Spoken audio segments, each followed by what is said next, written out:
The grand foyer of Mr. Harrison's mansion always felt too big, too empty, for just me.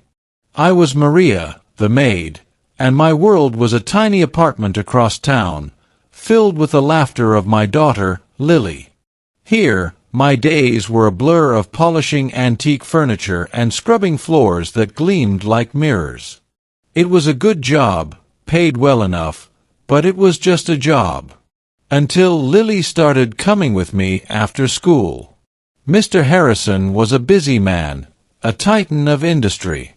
I rarely saw him, and when I did, it was usually a fleeting nod, a brief acknowledgment of my presence. His wife had passed years ago, and his only son, Thomas, was confined to a wheelchair, his body weakened by a rare illness. Thomas was a quiet boy, polite but distant. He spent most of his time in his room, a world of books and solitude. My heart often ached for him, seeing his loneliness in this vast, silent house. Lily, on the other hand, was sunshine in human form.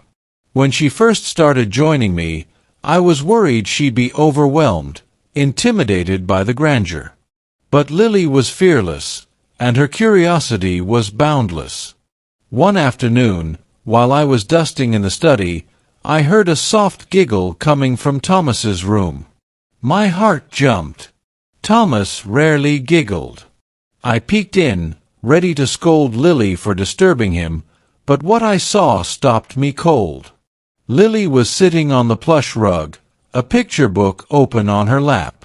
Thomas, in his wheelchair, was leaning forward, his eyes, usually so shadowed, now bright with interest. Lily was animatedly pointing at the illustrations, her small voice weaving a story around the colorful images.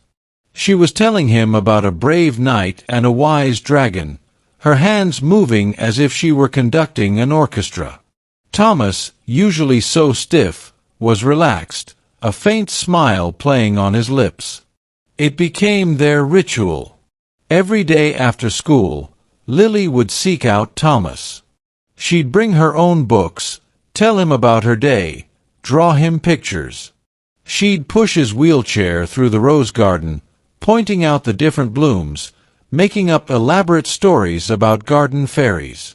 She'd even try to teach him simple card games, her patience endless. I watched them, my heart swelling with a warmth I hadn't felt in years. Lily, with her simple kindness, was doing what no amount of money or medicine had been able to do. She was bringing joy back into Thomas's life. One evening, I was cleaning the dining room when I heard footsteps approaching. It was Mr. Harrison. He looked tired, his shoulders slumped. He nodded at me, then paused, his gaze fixed on something beyond me. I turned to see Lily and Thomas in the living room. Lily was carefully feeding Thomas a spoonful of mashed banana, his favorite, I'd learned. Thomas, usually so particular about his food, was eating without a fuss, his gaze fixed on Lily's face. She was chattering away, telling him about a funny thing that happened at school, her laughter light and infectious. Mr. Harrison watched them for a long moment, a strange expression on his face. It wasn't anger or surprise. It was raw emotion, something deep and vulnerable. He cleared his throat, and I almost flinched. He walked over to them, and Lily looked up, her eyes wide. "What's going on here?" he asked, his voice surprisingly gentle. Lily, ever confident, simply said, "Thomas was hungry, Mr. Harrison, and I was helping him eat." Mr. Harrison looked from Lily to Thomas, then back to Lily. He knelt down, so he was at her eye level. "Lily," he said, his voice a little shaky, "you've been a wonderful friend to Thomas. You really have." Lily just beamed. Thomas, usually so reserved, reached out and gently took Lily's hand. It was a silent testament to their bond. The next day, Mr. Harrison called me into his study. My stomach tightened. Had I done something wrong? Was Lily being too disruptive? He sat behind his massive desk, but his eyes were soft. "Maria," he began, "I've been watching Lily and Thomas, and what I've seen, it's been truly remarkable." He paused, taking a deep breath.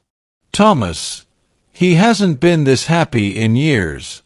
Lily has brought a light into his life that I thought was extinguished forever." My eyes teared up. I knew how much Lily meant to Thomas, but to hear it from Mr. Harrison. "I want to do something for you, Maria," he continued.